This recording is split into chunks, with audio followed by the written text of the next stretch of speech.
You ever hear something so unexpected it freezes you for a second?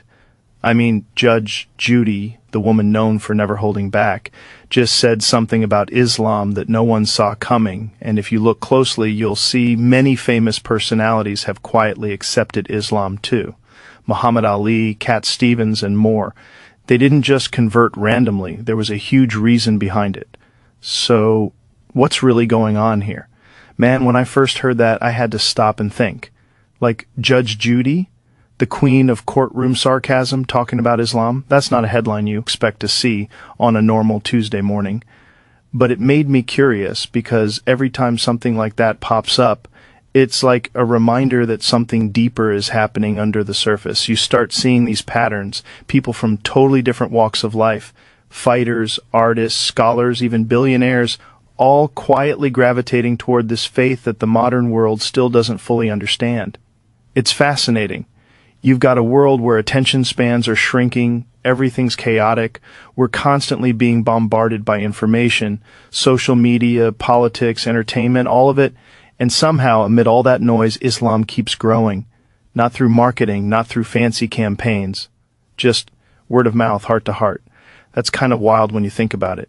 I've had guests on the podcast who talk about meditation, stoicism, philosophy, consciousness, all these different systems of discipline and awareness, and when you dig into Islam, you find elements of all of that baked right in. It's not just a religion, it's a whole structure for living. You wake up with purpose, you pray 5 times a day, you fast, you give charity, you stay disciplined. There's a rhythm to it. It's like the ultimate lifestyle design, but thousands of years old. And what blows my mind is, a lot of these people who convert, they're not lost souls. They're not desperate. They're usually people who've had it all up. Money, fame, success, influence. And yet they feel something missing. That's the part that makes me stop and really think, like, what is it about this religion that fills that void? I think part of it is that Islam has this way of grounding you in a world that's constantly trying to sell you distractions. Islam tells you to slow down, control your desires, look inward, and remember who's really in charge. It's not about chasing dopamine, it's about mastering it. And that's something a lot of modern people struggle with, myself included sometimes. We're surrounded by instant gratification, and here's a system that says, hey, pause, breathe, control yourself. There's strength in restraint. And maybe that's why it resonates with so many people. We've built this society that's obsessed with freedom, but we don't even understand what freedom means anymore. We think freedom is doing whatever we want, whenever we want. But that kind of freedom eventually turns into chaos. You lose structure, you lose meaning, you lose yourself. Islam flips that on its head. It says real freedom is mastering yourself. Your ego, your desires, your impulses. That's power, that's control, that's peace. It's interesting, too, because when you talk to people who've converted, they don't describe it like they found a new religion. They describe it like they found a clarity. Like the fog lifted. That's powerful, man. I mean, you hear people say things like, I finally feel calm. And it's not because they found some new spiritual trend or a motivational quote on Instagram. It's because they found a framework that actually works. And think about the discipline. Fasting during Ramadan. That's no joke. Going the entire day without food or water and doing it with gratitude. That's a mental and physical reset most people couldn't handle for one day, let alone a whole month.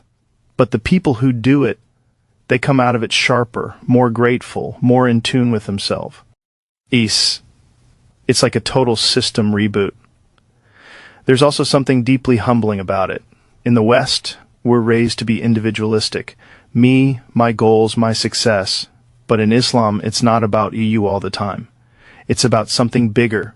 Community, humility, service. You pray side by side with a stranger, shoulder to shoulder. No one cares who's rich or poor, black or white, powerful or not. Everyone's equal before God. That's a radical concept in a world obsessed with status and hierarchy. And maybe that's another reason it's spreading. People are tired of the noise. They're tired of feeling empty after getting everything they thought they wanted. They're tired of living in a world where morality changes every week. Islam offers something that doesn't change. It's stable, it's consistent. In a weird way, it's comforting because it gives you something solid to hold on to when everything else feels like it's falling apart. You know, I think a lot of people misunderstand Islam because they only see it through headlines or politics. But if you strip all that away, the noise, the bias, the media filters, and just look at what it teaches, it's actually pretty simple. Believe in one creator, live with integrity, take care of others, control yourself, and constantly seek knowledge. That's it. And when you live like that, life starts making sense. I remember talking to someone once who said Islam gave them structure the same way martial arts did, and that clicked for me. In jiu-jitsu, you don't just learn how to fight, you learn respect, patience, control, humility. Islam is kind of like that, but for your whole life. It teaches you to fight your ego instead of other people, to control your reactions, to keep your balance, even when life tries to throw you off. That's deep, man, and it's not like Islam's message is new, it's ancient. It's been saying the same thing for over 400 years, that peace doesn't come from the world around you, it comes from the world within you. You find peace when you align yourself with truth, with discipline, with purpose. And I think that message hits especially hard in our time because everything today is designed to pull you away from that. Everything's about consumption, distraction, stimulation. Islam says, no, come back to the center. And the more I learn about, the more I see how it connects to the stuff we already talk about. Consciousness, mindfulness, health, discipline. It's like Islam already had all these life hacks figured out way before we started labeling them as self-improvement.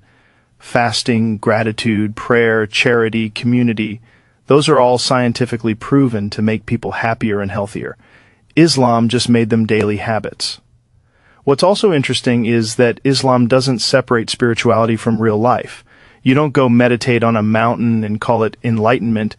You live in the world, you work, you raise kids, you deal with struggle, but you do it consciously with purpose.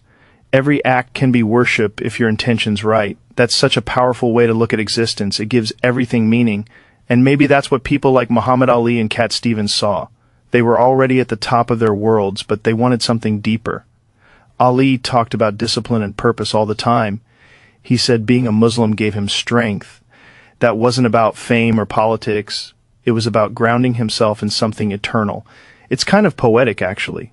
The world sees Islam as strict, but the people who live it see it as freeing. That's the paradox most outsiders don't get. It's like, by giving yourself boundaries, you actually gain peace. Because you stop chasing everything. You stop needing validation, you just live with clarity. And look, I'm not here preaching, I'm just saying, when you zoom out, it's clear something is happening. People are searching for meaning again. And Islam, with all its structure and focus, is filling that void FO. Millions. That's not an accident. That's human beings realizing they need something real again. I think a lot of Westerners especially are drawn to the simplicity.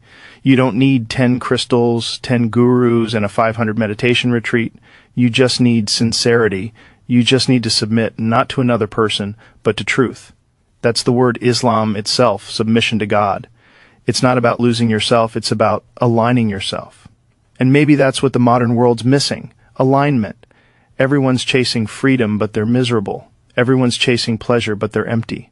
Islam comes along and says, try discipline instead. That's a hard pill to swallow for a lot of people, but it works. I think if more people actually studied it, like really studied it, instead of judging it, they'd see how logical it is. There's no mystery cult vibe.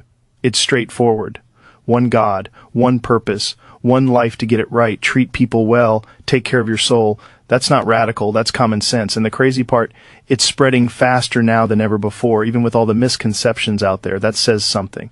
Because truth doesn't need marketing. It just needs to be experienced. So yeah, when I saw Judge Judy talking about Islam, I didn't laugh or roll my eyes. I got curious. Because when people like her, people who've seen everything, start speaking positively about something like that, it means they've found something genuine. And maybe that's the real story here. We're in this weird era where technology connects us, but we feel more alone than ever, where we have access to everything but satisfaction in nothing. And yet, people are turning to faith, not out of fear, but out of hunger for peace. That's worth paying attention to.